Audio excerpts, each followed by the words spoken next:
Bismillah wa salatu wa salam Rasulullah wa ba'd. In the name of Allah, and may the peace and blessings of Allah be upon His last and final messenger. As to what follows, family, friends, foes, haters, and hateettes, welcome back to the Feachaz. I greet you all in peace and love and no hatred in my heart. Assalamu alaikum wa rahmatullahi wa barakatuh. So before we begin, please like, please subscribe, and please share. As you know, we got a lot of haters up in here. And today we have an incredibly important and deep topic that we're covering today. Incredibly important and incredibly deep. This topic right here that we're going to be talking about is so it's I'm sure it's going to blow most of your minds anyways. You know what I mean? But as usual, but this one right here, if there's ever been an eye opener for Muslims and Black folk, it would be this particular topic here. Now, family, you know that we've been doing these videos, and we've been calling out racism and white supremacy without any fear or without any type of buckling down or shucking and jiving or watering down our tone or our message in the face of the enemy. We have absolutely no love and no mercy for the enemy here at all. We make dua against the enemy all of the time. And we ask Allah to humiliate and to destroy and to eviscerate the enemy. This is how we feel about the enemy. We know that it is impossible because Allah is just, that Allah loves the oppressor. And just because Allah has given these oppressors the upper hand over the Muslims and the larger, darker skinned society at large, it's not a a condoning from Allah of them, but rather this is to put us on the straight path. And in this video, if in this particular life, if there was ever an argument for unity, if y'all aren't going to get it after this, you're never going to get it. Just put it that way. Put it that way, okay? For the last 2 or 3 years or so, we have been fighting about this COVID-19, okay? And on this channel, we said explicitly, whether you take the vax, whether you don't take the vax, that's your business. I'm not taking a vaccine, okay? I'm not doing it. For me, I'm not doing it. Don't trust it. Now, at least here in Canada and internationally, actually, the mandates for the vaccines have been pretty much eased, and a lot of people who have suffered through getting the vaccines or whatnot, who have gotten sick from the vaccines or whatnot, now they don't even have to get the vaccines anymore. Nobody talking about that. Why? Why is nobody talking about that? It's because what's happening in Ukraine. The next big thing. Okay? Remember all those people who was talking about, the vaccine's going to kill everybody and all. Remember those people? And remember we had your, your brown South Asian shuckers and drivers talking about, you must trust your government. Trust the government. I think that they did. Trust their government. You know what I'm saying? They was doing all that booty shaking and butt shaking and for the vaccines and stuff. Now nobody even talking about it. Nobody even cares because of what's happening in the Ukraine. So why is what's happening in the Ukraine so important for Black folk and Muslims in general? We're going to break it down for you. Okay, we are going to break it down for you. So before I begin, the first thing I want to do is I want to read a passage from this book. Let me get this book here for you. Okay, this book right here, The New Confessions of an Economic Hitman by John Perkins. Okay, I'm going to read a passage from this book. Now, this particular incident takes place in 1975 in Indonesia. And let me just give you some background information about this particular story before I continue. Now, this particular story, he's going to see a puppet show, right, in Indonesia, right? So he's going to see a puppet show, and this puppet show is particularly political. This takes place in 1975, by the way. 1975, this is happening, okay? So in this puppet show, the puppeteer he has a puppet of Richard Nixon in the Uncle Sam suit, like a typical Richard Nixon with the nose and everything like that. And then he has another puppet with a bucket full of money and an American flag and whatnot. Okay. And then he has whatchamacallit, the Indonesian leader at that time, right, who gets killed by the puppet with the flag and whatnot. But anyways, it's political. So now he's talking to his Indonesian colleagues. Okay, and I'm going to read from this book what he says about the Indonesian to his Indonesian colleagues to lay the foundation of what's happening today, so y'all can understand what's going on. Okay, so John Perkins, he says, I asked them why they thought the Dalai had singled out Muslim countries except for Vietnam. Now, in the play that he's doing, the Dalai, or the puppeteer, right? He's calling out all these Muslim countries, Kuwait and Iraq and all these countries, including Indonesia. All these, the only country he didn't mention that was a Muslim was Vietnam. Because remember, in these times, the Vietnam War was just wrapping up, right? 1975, right? So, anyways, so he's asking about that. Why is this the Lang or this puppeteer mentioning all these Muslim countries except for Vietnam? And this is what they said. Okay, the English student laughed at this because that's the plan. Vietnam is just a holding action. One of the men interjected, like Holland was for the Nazis, a stepping stone. Okay, y'all listen and pay attention. Okay, the real target, the woman continued, is the Muslim world. 1975, she's saying this. 1975, okay? The real target is the Muslim world. I cannot let this go unanswered. John Perkins, I cannot let this go unanswered. Surely, I protested, you can't believe that the United States is anti-Islamic. Oh, no, she asked. Since when? You need to read one of your own historians, a Brit named Toynbee. Okay? Back in the 50s, he predicted that the real war in the next century would not be between communists and capitalists, but between Christians and Muslims. Pay attention, people. 1975. Don't worry, we're going to tie this in with Ukraine and Russia. Just be patient, okay? Be patient, okay?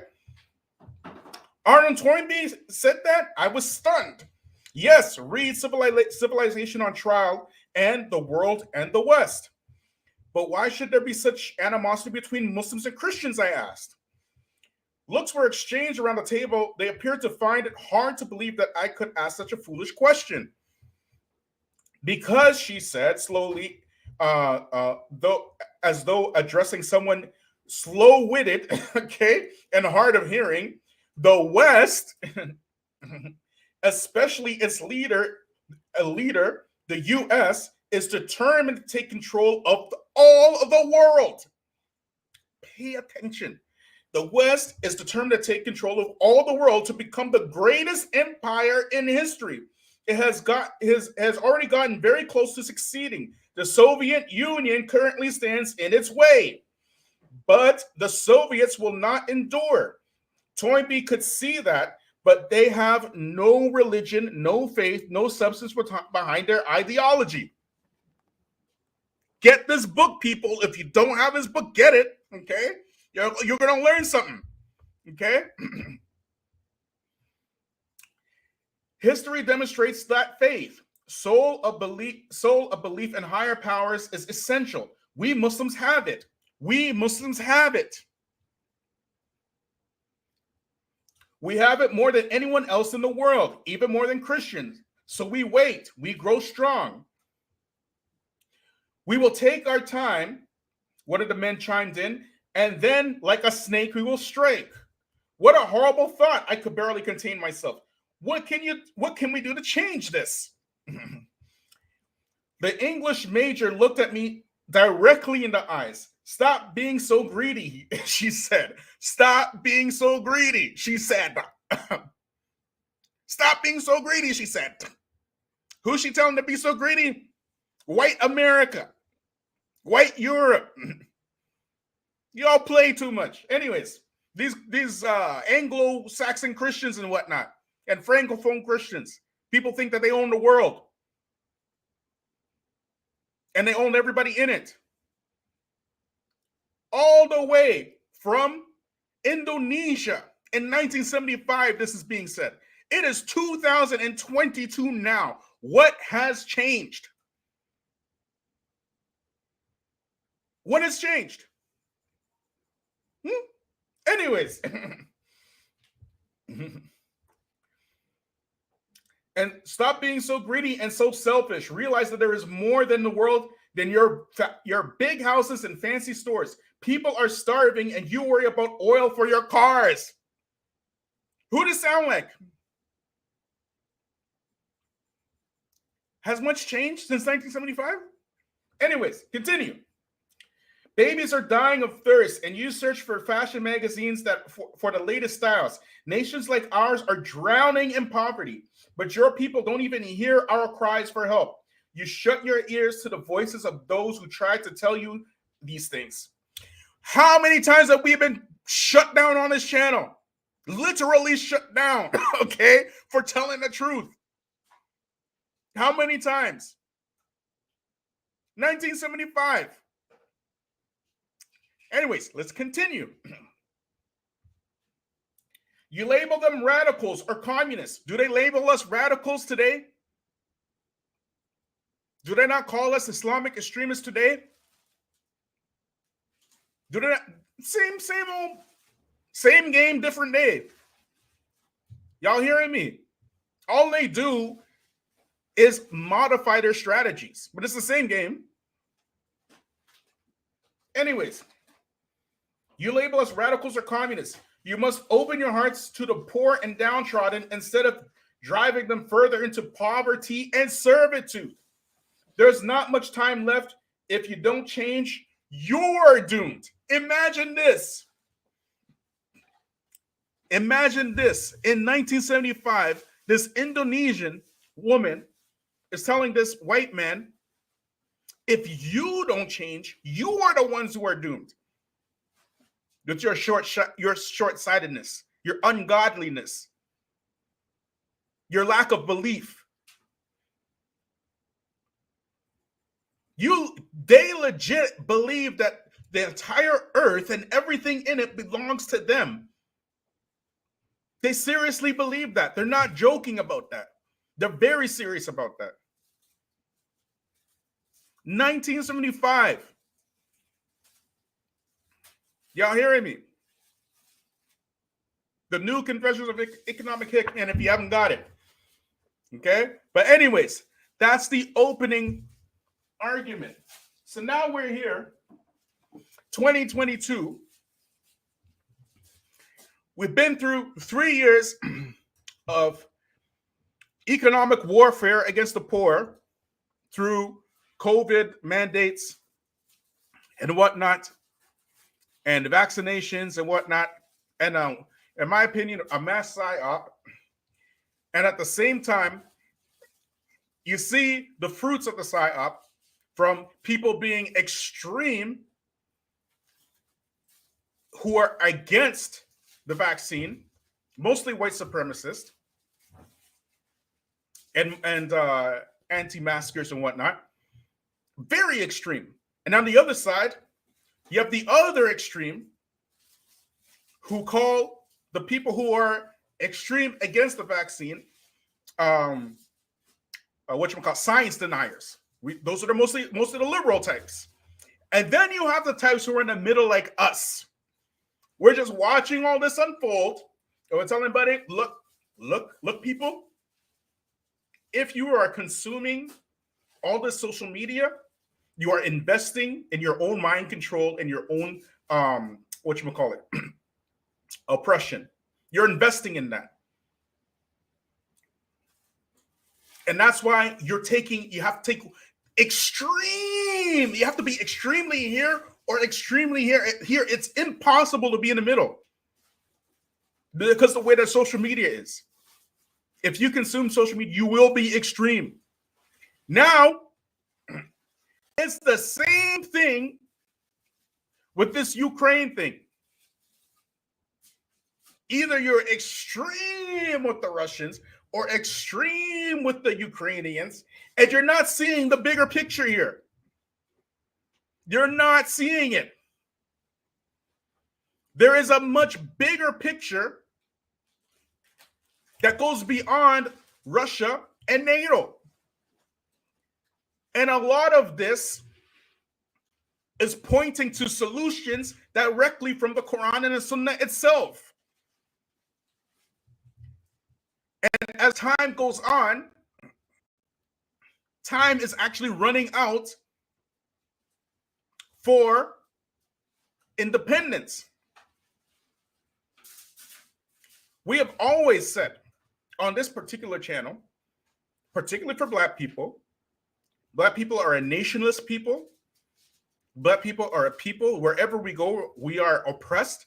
We see it, we put it out, the Arab world, Libya, Lebanon, Egypt, you name it, the Gulf countries, and now you're seeing it again in Europe, Ukraine and Poland. And we put it out, we ain't surprised. Who's surprised about that? Ain't nobody surprised about that. But there's a much bigger picture at play here that nobody's really catching. And we're going to discuss that today. So I want to share first to get into this argument. Remember what the book was saying about this is really a war again of European powers and Islam. This is really what it's about. Because these Western white supremacist powers, they legit want to control the entire earth. And that's a fact, right? And who is in the way of this? It's the Muslims. So how do you prevent Islam from doing anything to these Western powers so that they can actually usurp the resources of the earth for themselves? Well, age-old trick, divide and conquer. It's been working for hundreds of years now. It has been stepped up to about 1,000 in recent times. And we're going to see it in play right before our eyes. Now, let me just play this video for you. Like, subscribe, share, hit me up on Patreon, family. Look, this channel right here, this channel is the only channel that's bringing you this stuff. You have to support this channel. You understand? It's like a duty for you guys to support this channel. I'm doing all this work for you so that you don't have to do it. All you have to do is share it. That's it. That's your only job, is to share it, because all the vetting and the information is right there for you. You understand? So support this channel. Patreon, super chats, memberships, whatever you can do. If you can't do that, at least share, bare minimum share, bare minimum like, and bare minimum leave a comment. That's something that's easy. But anyways, let's go. Like, subscribe, share, hit me up on Patreon.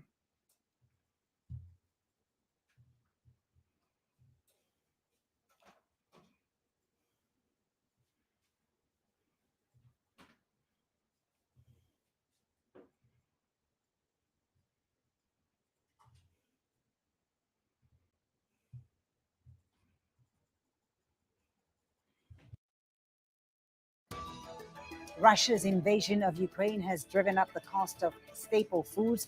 Wheat and corn prices have reached record highs. Developing nations are already feeling the pain. So, is global food security at risk? This is Inside Story.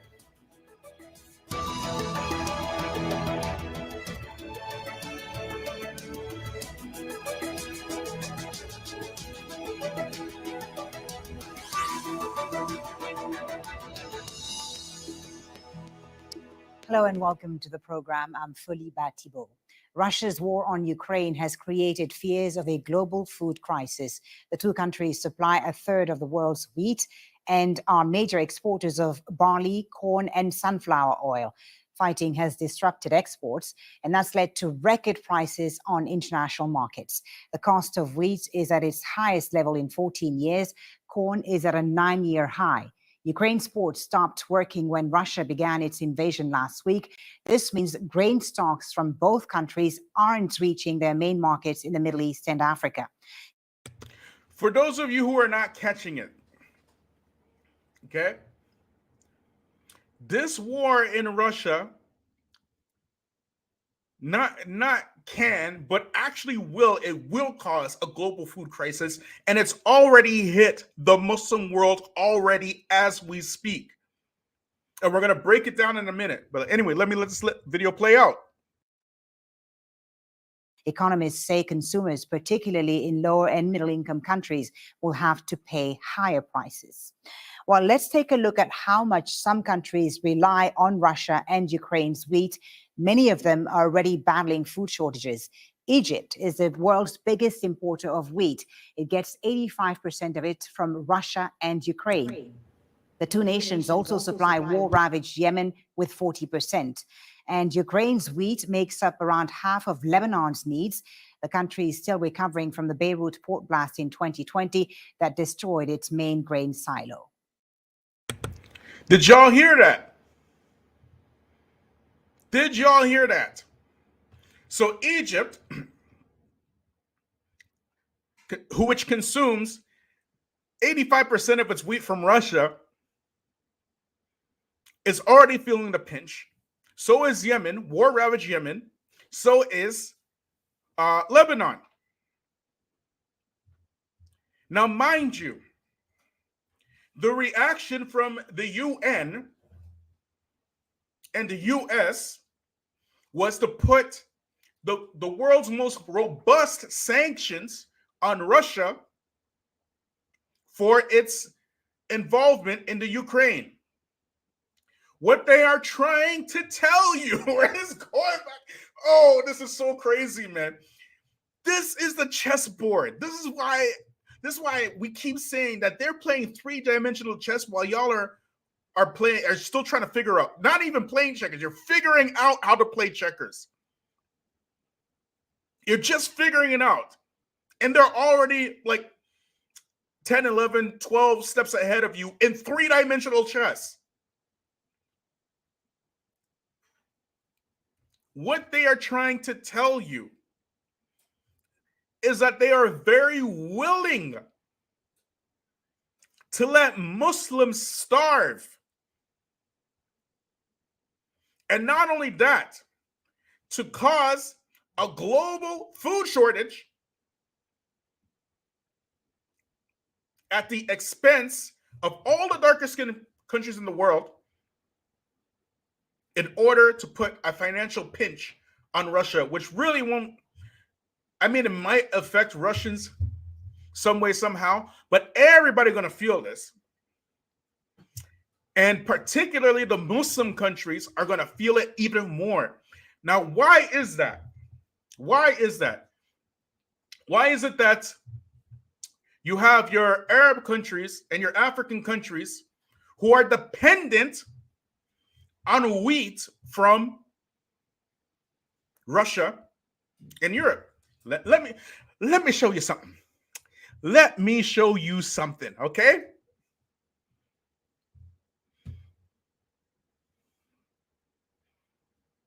Like, subscribe, share.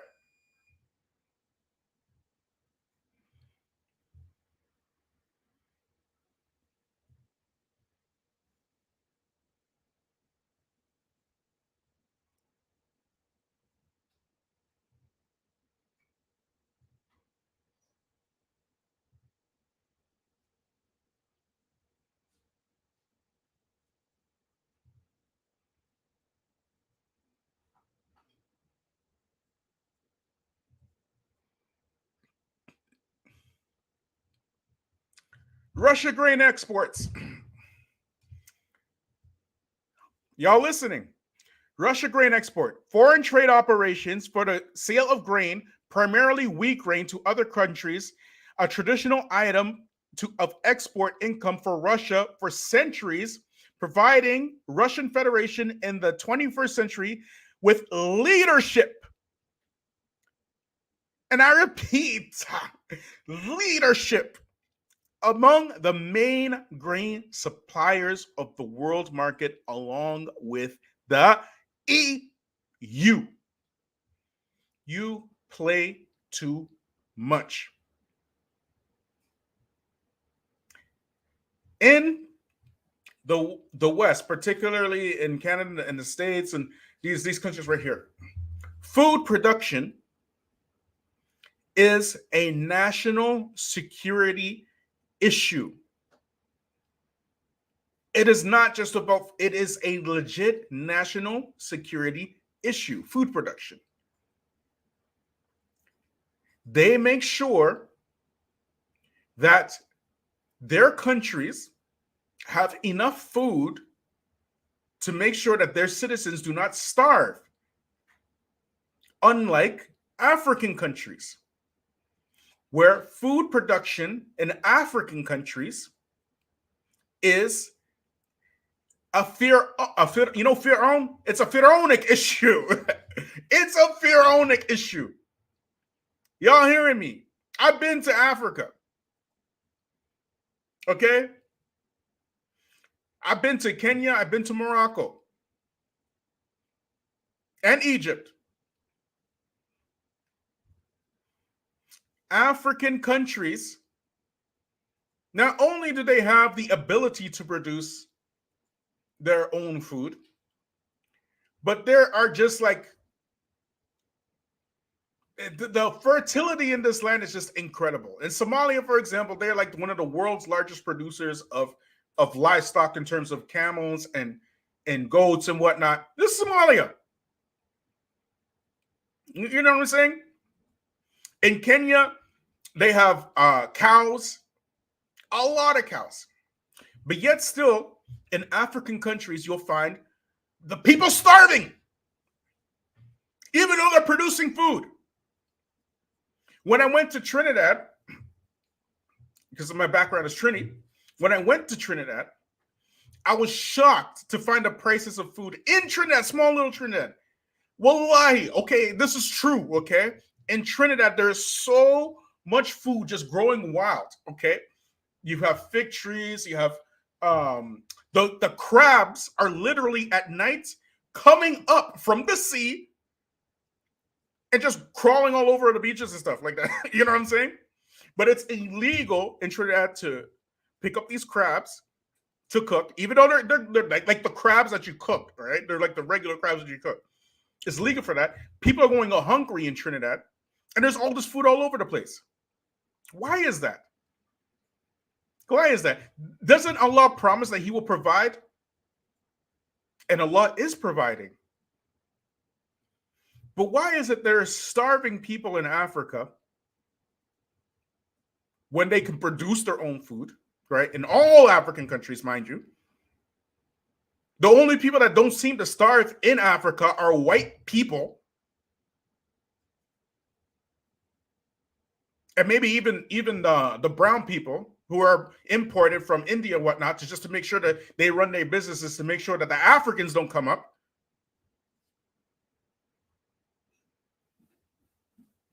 So you got black people starving in Africa. You got Arabs now in Egypt about to go hungry again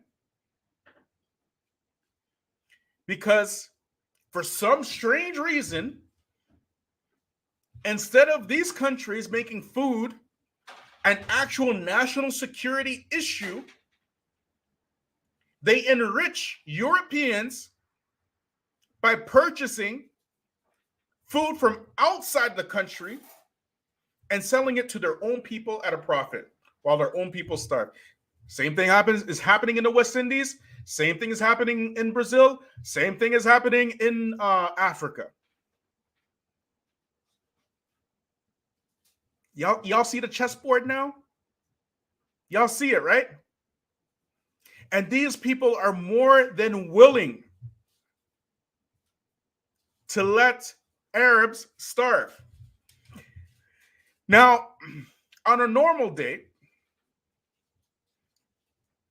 under normal circumstances, in normal situations, particularly Black Muslims, we would stand with our Muslim brothers, right? But now, there's a changing of the guard because we are seeing how our Muslim brothers are treating us in Libya.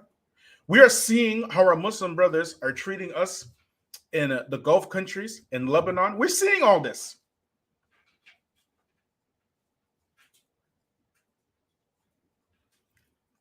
So perhaps Allah is giving you this punishment so you can fix yourself. Up until this very day, like I keep saying, we have yet to hear any Arab say anything about what's going on in Libya and Black people. Now, and I gonna say it again, unless y'all know somebody, and I've said this so many times, from the Arabs who came out against what's going on in Libya, what's going on in Lebanon, what's going on in the Gulf countries against Black people and Bangladeshis in the Gulf and Sri Lankans and whatnot. We don't see no crocodile tears for us. And it's getting very, very, very difficult to show any sympathy. Muslim brothers, where? We've been telling you about these white supremacists, and you've been calling us racist for telling you about these white supremacists. Now they're getting ready to starve you because of Russia. Did they not starve Iraqis? Did they not starve Afghanis? Very recently, Joe Biden signed a bill. He was going to steal like $30 billion worth of resources from the already bombed out and depleted Afghanistan for that 20-year debacle that they had with Afghanistan. These people are incredibly wicked. You can't imagine the wickedness. Like, it's difficult to even imagine how wicked and evil these people are. It's so difficult. The evil that's behind. Can you imagine that the French, because the Haitians chased out Napoleon and his army, the only people to do it, a bunch of Black people on the island with machetes chasing Napoleon and his people out. The French made these people pay reparations for their freedom. And America, up until this very day, is punishing the Haitian people for that revolution. Up until this very day. This is what we're talking about. These are human beings. These are human beings. Now they want you to come and fight the Russians on behalf of Ukraine. And y'all go for it.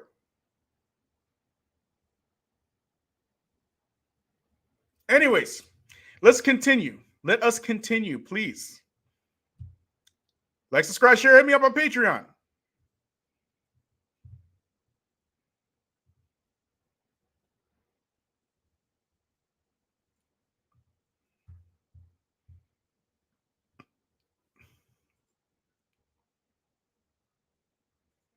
This is so crazy, man.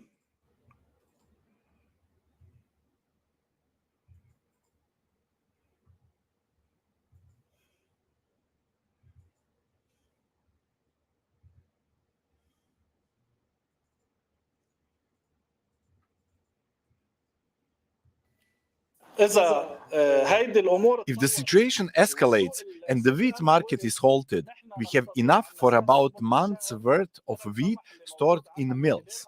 But after that, we have no reserves. 1 month's worth in Lebanon of wheat.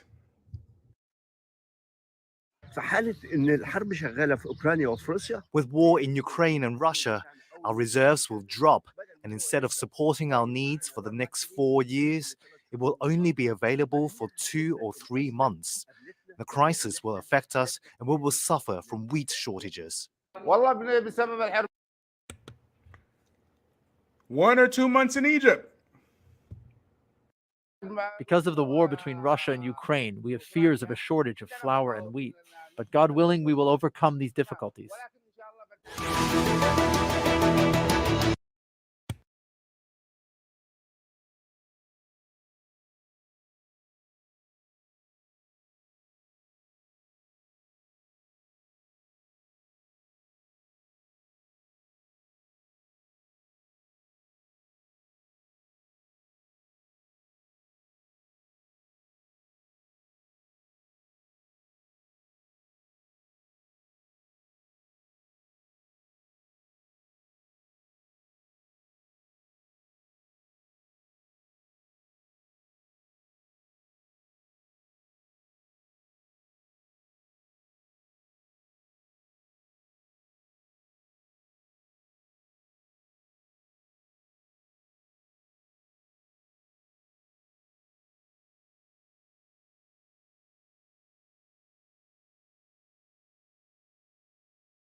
Assalamu alaikum. Can you hear me now? Sorry, I was muted. I was saying, those of you who pay rent and purchase heat from the government, you're going to feel the pinch. Those of you who buy bread, you're going to feel a pinch. Can you imagine all these Muslim countries who have put their dependence on the enemy to give them food? Now, the enemy of the other enemy, which are all our enemies anyways, right, is telling the world not to purchase anything from that enemy, which is our enemy, who is giving us food, so we can get starved out by our enemies on both sides. And at the same time, you got Arabs looking down at black people. At the same time that while all this is going on. Can you imagine a whole entire war happened in Libya, and Libyans decided to enslave black people? A whole war happened. And the Libyan people decide that, you know, maybe we should enslave these Negroes. Put them in prostitution and stuff. Now we have a whole war happening in Yemen. Those people were already starving, the world's largest humanitarian crisis. And now it's about to get even worse than it already was. In Egypt, they said about 2 or 3 months reserve they got. Lebanon, 1 month reserve. This is how this fighting's going to affect you.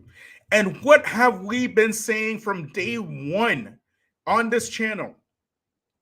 We've been saying from day one that we need to be independent. We need to have our own food security. We need to have our own nationalistic mindset. We have to have a unity. We've been saying this from jump. And this is why. This is why.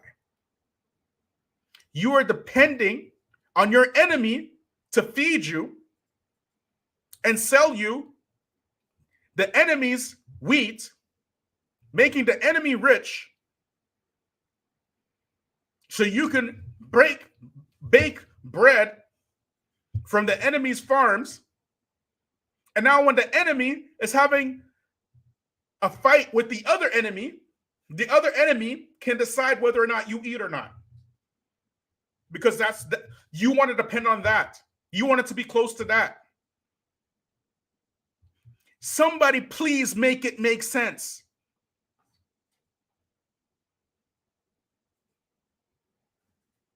Please make it make sense. How is it that you have all these countries? Like I said, when I was in Trinidad got so much food and people are hungry because they can't afford the food. Because you got Syrians in the country who insist on importing food and selling it to Trinidadians for profit, as opposed to having the food be a national security issue where the locals are growing the food so the people don't starve. By 2040, it's estimated that Black people in America will have a net income of zero. You know, zero? Why? Because we are too busy fighting each other. And when the enemy fights, we still can't win. Because we are going to get starved out because we depend on the enemy to feed us. This is y'all are tripping. Y'all are straight tripping. Let's watch another one, shall we? And don't stop with the wheat. By the way, it gets worse. It gets much worse. We're just beginning. We're just starting off here. It gets much worse than this.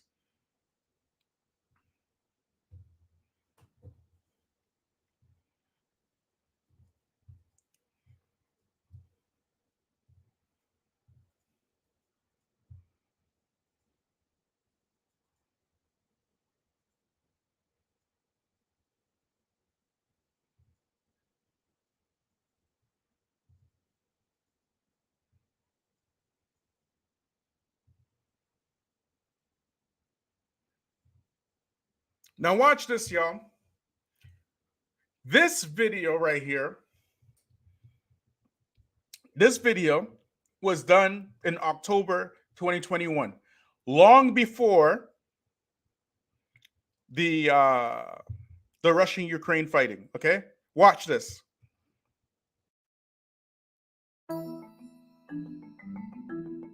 Farmers in the United States are watching closely as fertilizer prices skyrocket. Prices of some regularly used products have more than doubled and in some cases tripled versus last year.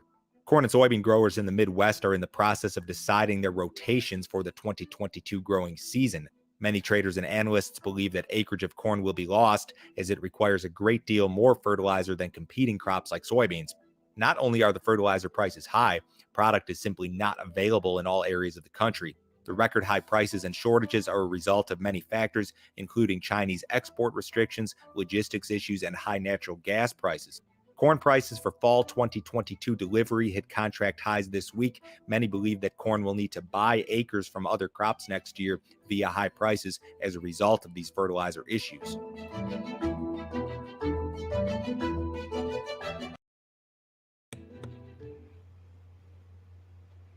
Did y'all hear that? Did y'all hear that about the fertilizer? Okay, that was just because the Chinese, whatchamacallit,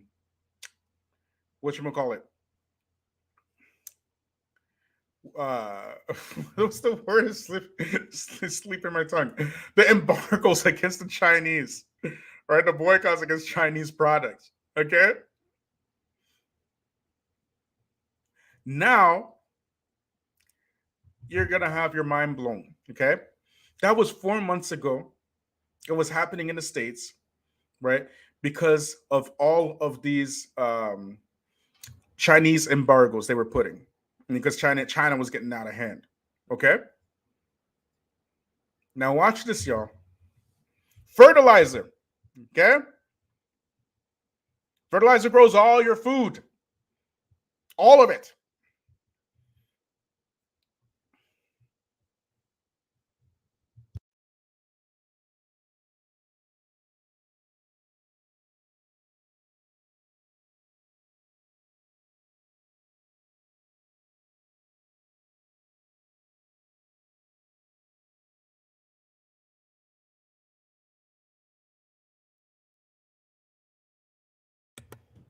This right here shows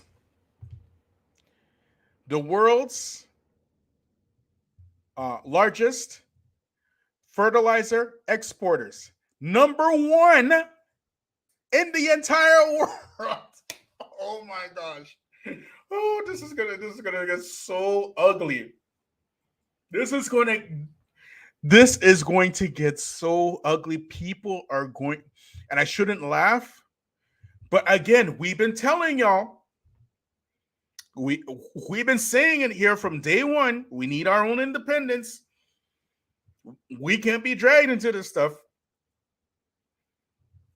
We've been saying this from day one, but the number one producer of fertilizer in the world is Russia.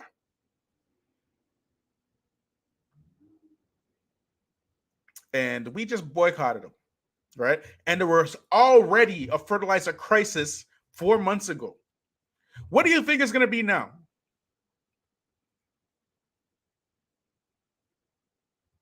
For those of y'all who eat vegetables and fruits and stuff, what do you think is going to look like now?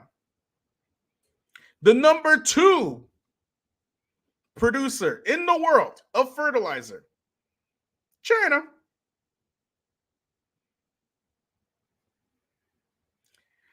So you are boycotting number one and number two of the world's largest producers of fertilizer. And you think you aren't going to feel a pinch? The first people that are going to feel a pinch is black people. The very first people. All of y'all who living in the hood. All y'all who didn't want to get together and buy land. All of y'all, right now as we speak, the Nation of Islam, they bought up a whole bunch of land, right? To farm. So that they won't have to suffer from this. Y'all ain't even thinking of it like that. Like, not at all. Not at all. For you, the religion is what you wear and what you believe, and that's it.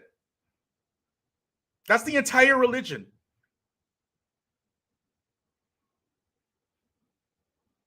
What you wear and what you believe. Not this stuff. Can you imagine now? Like, what you look like now?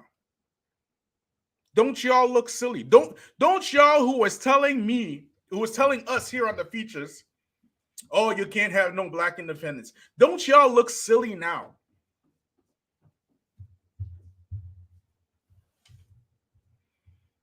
Y'all look crazy now, don't you?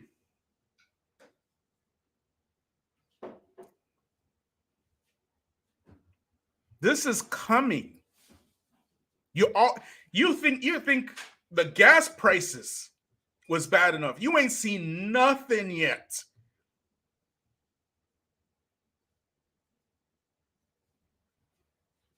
And remember, we predicted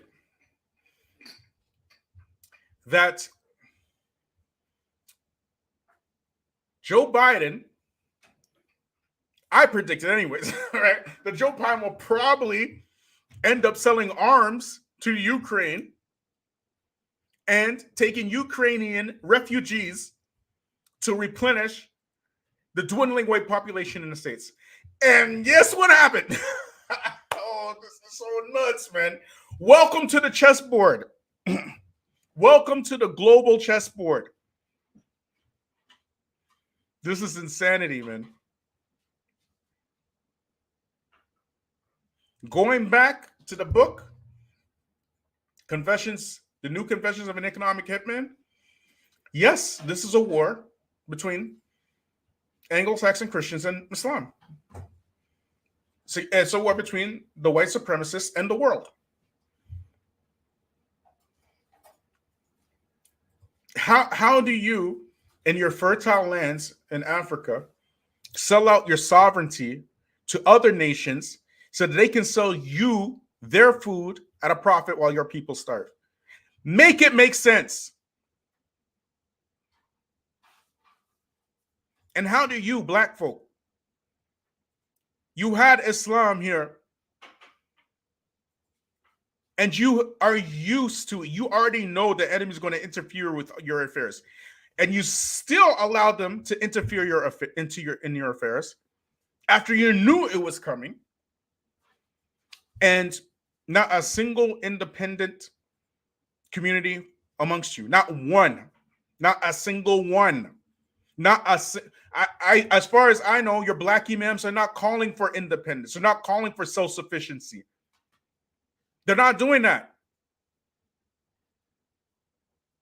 Every other community is self-sufficient. And granted, a lot of it is not necessarily the fault of the imams, because the people are so incredibly ignorant. They believe any foreigner that comes into their community to cause trouble, and they go for it. You're very used to fighting each other. This now you have to eat that fruit. You have to eat the fruit of 20 plus years of infighting. This is the result.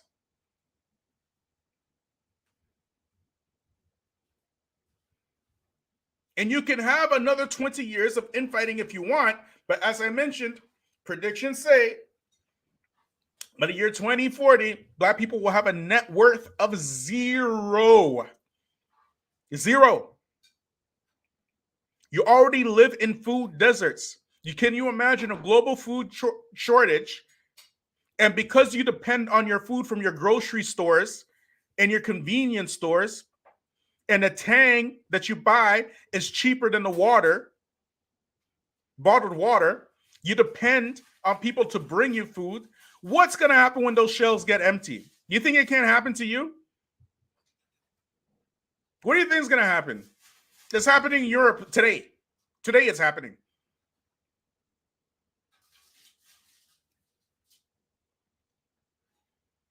Y'all are tripping, man. Y'all are straight tripping. Let's continue, shall we? Let us continue. Like, subscribe, share, hit me up on Patreon.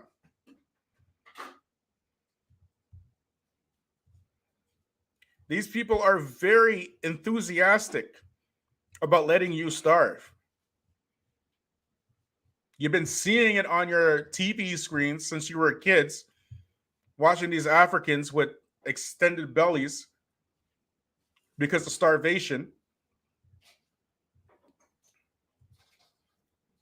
But you don't know why. You don't get it, do you? Like, how are these countries who have the ability to produce their food, why are they starving? It's not because Allah didn't provide. It's because other people came in, devils, let's call them what they are. Devils came in, usurped the sovereignty of these countries, and selling them food at a profit so that their people can starve. You get it? You see how the game works?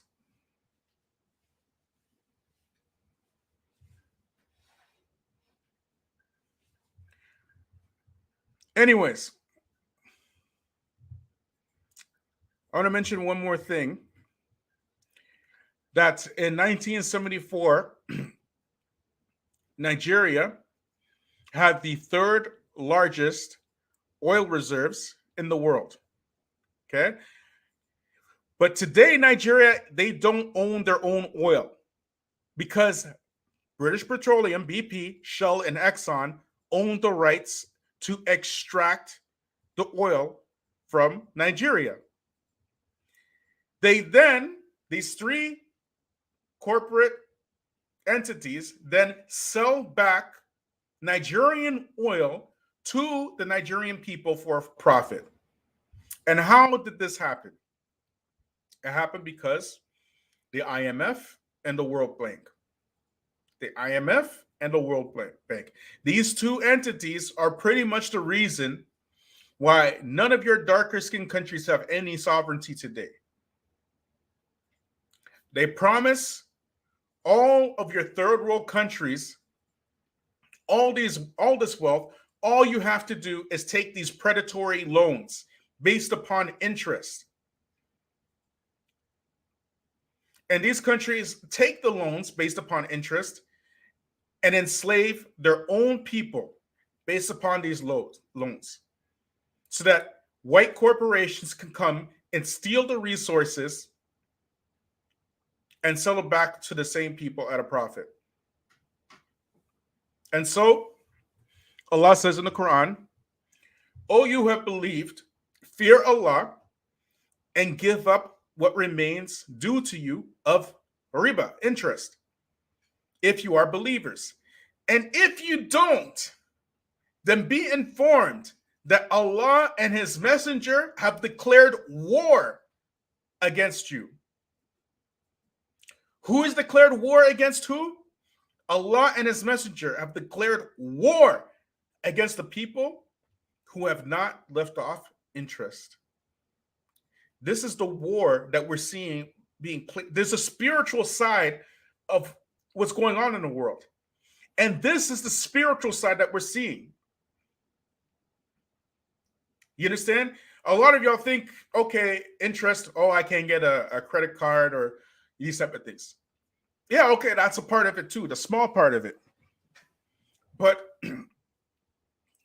the big part of it is that you trust these devils, okay? You trust them, and they enslave you. And they promise you that they will fight you if you don't take these loans. Even it's better to fight them because Allah himself said he's going to fight them. But we don't think like that. That is the love of the dunya the Prophet ﷺ, he warned us against.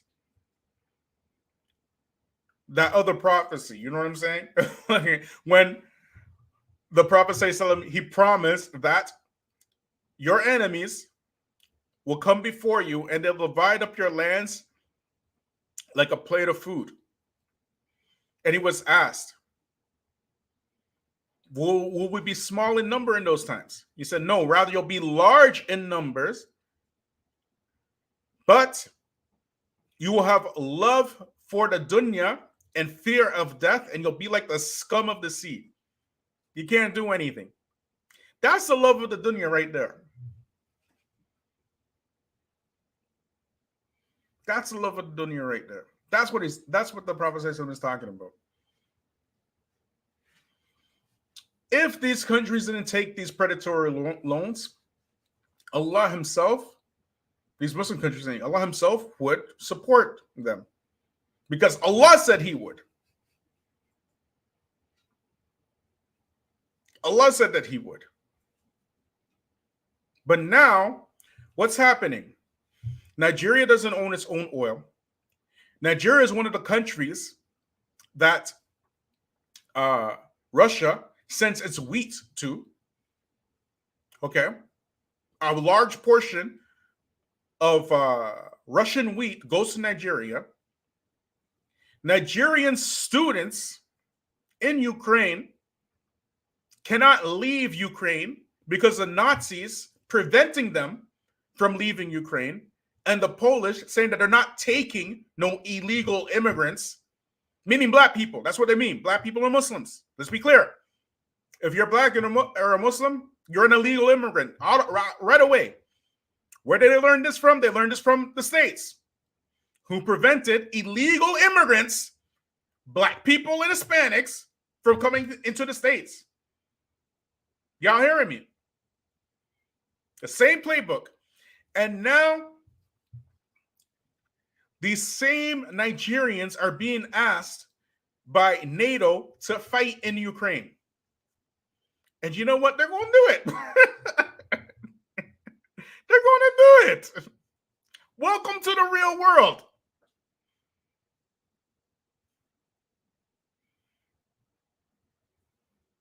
Welcome to the real world. Y'all are tripping, man. This is so insane.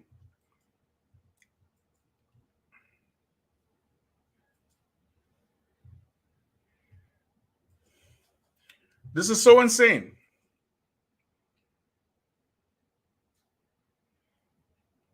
Boko Haram, an American invention in North Nigeria right now. They exclusively kill Muslims, okay? Almost exclusively. kill Muslims, attack Muslims. Nobody likes them. Like, nobody likes them. Okay? But their only purpose is to make oil cheap for these corporations and to have an excuse to attack Islam. And y'all are here, instead of fighting the actual enemy, you fight the enemy's groups, these side groups.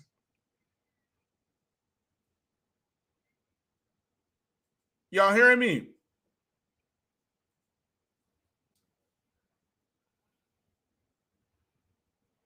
You see the lion showing his teeth, ready to pounce on you, but you're worried about the mosquitoes that's buzzing around your ears and stuff. You're more concerned about the mosquito than the lion that's ready to getting ready to eat you. You get it? That's how you see the world. Because the mosquito's right here, because the lion is like 10 meters away, you're not worried about the lion like that.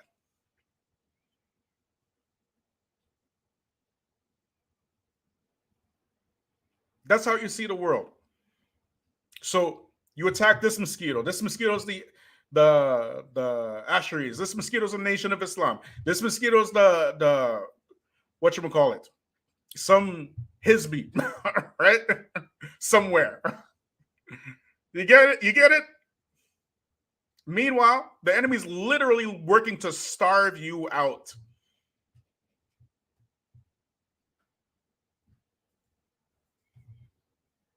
And that's who you're fighting.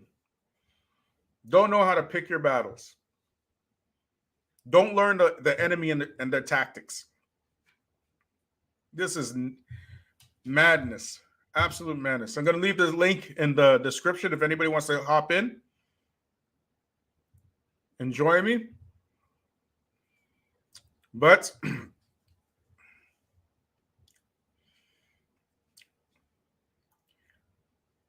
this thing that's happening in the Ukraine, I see it, pretty much like the COVID thing. It's going to get dragged on or whatever. And then you're going to have people taking their sides and, people siding with Russia, people siding with Ukraine, and they're not really paying attention to the global stage plays. You understand? They're not looking at what's happening globally. You know what I mean? It's just kind of short-sighted. And what we should be doing to prepare as a community. They're not looking at it like that. You get me? So they'll go to work and they'll complain about the gas prices. Okay? And then they're going to complain about when their heating bill comes and the heating bill is through the roof. But what are you really going to do when you can't afford bread? What are you going to do when that happens? And then you can't afford the vegetables because the fertilizer has gone up. And then the farmers started raising the prices on the fertilizer when you as a community should have been preparing to get your own land, to build your own farms. That's what you should have been doing. For those of you who don't know, we have a nonprofit organization called True Path, which is dedicated for that very purpose, because we're trying to get the people, like, look, man, this is not a joke, right? We have to secure our own food.